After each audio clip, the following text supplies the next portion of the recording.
Students, welcome to GS studies. तो आज हम एक टॉपिक पढ़ने वाले हैं, वो है ग्लोबल वार्मिंग। तो ग्लोबल वार्मिंग को पढ़ने के लिए हम यूज़ कर रहे हैं एक अर्थ ऑब्जर्वेटरी चैनल को, वो नासा से है। तो आप देख सकते हैं कि ग्लोबल वार्मिंग का कुछ मैंने निकाली हूँ। तो ये बहुत ज़रूरी है पढ़ने को, क्योंकि कुछ क्वेश्चन इससे आते हैं। तो आप देख सकते हैं कि जो यहाँ कुछ डेट्स लिखी है। इंट्रोड्यूसिंग ग्लोबल ये वाला है ना,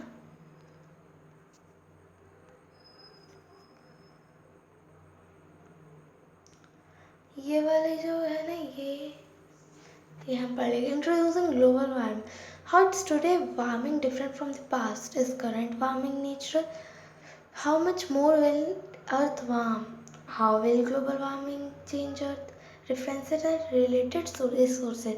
तो यहाँ इन सब चीज़ों से क्वेश्चन है। तो यहाँ एटमॉस्फेयर देखते हैं हम पहले।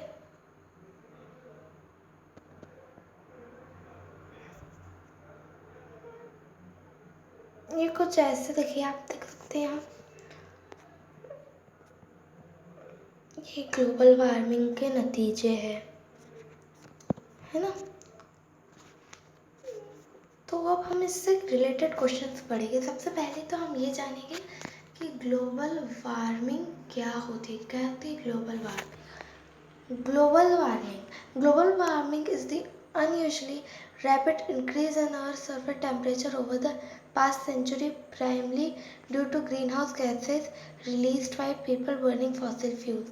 तो ग्लोबल वार्मिंग जो है वो क्या है कि उसकी वजह से क्या हो रहा है कि जो अर्थ की एवरेज सरफेस जो है वो धीरे धीरे गर्म हो रही है। पास्ट सेंचुरी में क्या हो, देखो अभी क्या, यानी अपन पिछले समय क्या हुआ था, पास्ट यानी कि भूतकाल में क्या हुआ था कि बहुत हमने ग्रीन गैसेस को रिलीज करके लोगों ने बहुत सारे फॉसिल फ्यूल को बर्न किया, जिसकी वजह से धुआं हुआ, जिसकी वजह से फिर ग्लोबल वार्मिंग चालू हुई। तो अब वार्मिंग कंपेयर टू पास्ट, ये बहुत ज़रूरी है। तो आपको ये तो पता चल गया व्हाट इज़ ग्लोबल वार्मिंग। तो अब हम ये पढ़ेंगे कि how does today warming compare to past. Climate change, earth has experienced climate change in the past without help from humanity। अर्थ ने पास्ट में बहुत विदाउट यानी कि जब ह्यूमंस पैदा नहीं हुए, ह्यूमनिटी नहीं आई थी, तो बहुत सारे एक्सपीरियंस करें क्लाइमेट के। But the current climatic warming is occurring much more rapidly than past warming events। तो जो ग्लोबल वार्मिंग, गर्मियों में गर्मी होती थी, लेकिन अब बहुत ज़्यादा गर्मी पड़ रही है पुराने पास्ट इवेंट्स से, वार्मिंग इवेंट से। तो ये हमारी बहुत ख़राब चीज़ है कि ये ऐसा क्यों होता है, मोर रैपिडली क्यों हो रहा है, क्योंकि हम फॉसिल फ्यूल्स को जला रहे हैं, हम धुआं कर रहे हैं, हम गार्बेज कर रहे हैं, प्लास्टिक का यूज़ कर रहे हैं। ठीक है। What do scientist think current warming is not natural. क्यों साइंटिस्ट सोच रहे कि अभी के समय वार्मिंग नेचुरल क्यों नहीं हो रही। नेचुरल होती है गर्मी, ठंड नेचुरल थी, लेकिन ये गर्मी इतनी यानी कि नेचुरल क्यों नहीं है। तो ऐसा होम यानी कि पीपल मेड यानी कि ह्यूमन मेड है, क्योंकि अब इसका मीनिंग देखते हैं। In earth history before the industrial revolution in earth's climate change due to natural causes unrelated to human activity.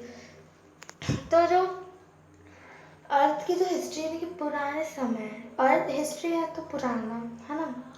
तो जब इंडस्ट्रियल रिवॉल्यूशन नहीं हुआ था अर्थ में, अर्थ की जो क्लाइमेट वो किससे चेंज होते थे, तो वो नेचुरल कॉजेज यानी कि नेचुरल, यानी कि बिना ह्यूमन की एक्टिविटीज से कुछ नहीं होता था, पर लेकिन अब क्या हो रहा है कि हो रहा है।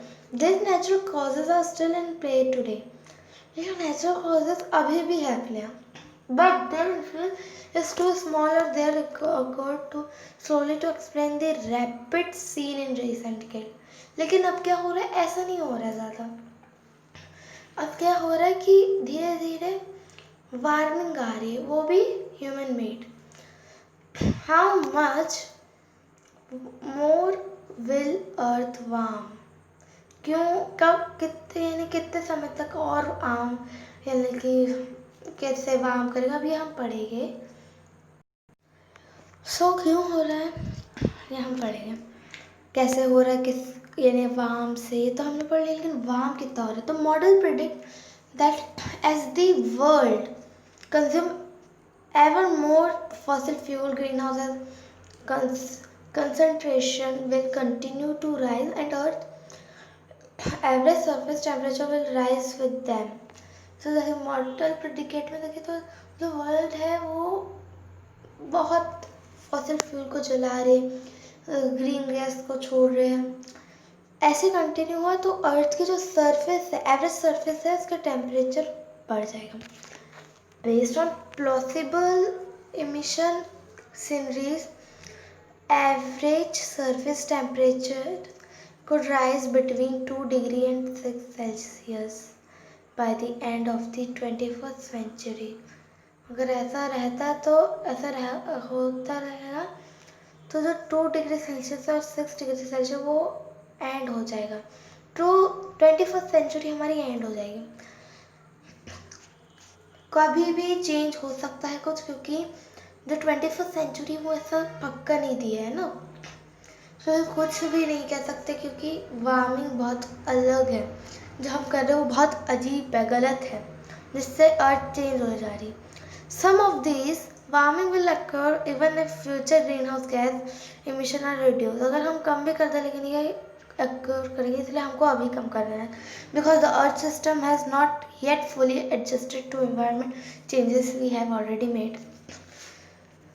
क्योंकि अब अर्थ सिस्टम कुछ नहीं कर सकती है, क्योंकि एडजस्ट नहीं कर सकती एनवायरमेंट टू एनवायरमेंट चेंज। अब वो अर्थ हमारी एनवायरमेंट चेंज में अब एडजस्ट नहीं कर सकती, बिकॉज अब हमने ये ऑलरेडी हमने पहले से अब बनाई थी, तो अब कुछ नहीं हो सकता है। इसके लिए हम को पहले कम करना पड़ेगा, शायद चांसेस कम हो ग्लोबल वार्मिंग के, इसलिए। How will earth respond to warming temperature? The impact of global warming is far greater than just increasing temperature. Global warming का और ज़्यादा है जितना अभी इंक्रीज हो रहा है। Warming modifies rainfall pattern, amplifies coastal erosion, lengthens the growing season in some regions, melt ice caps and glaciers, and alters the range of some infectious diseases. Some of these changes are already occurring. So जो global warming है, इनका impact जो हम अभी पढ़ेंगे वो temperature की वजह से ख़राब हो रहा है। जो यानी कि क्या मॉडिफाई करेगा वार्मिंग?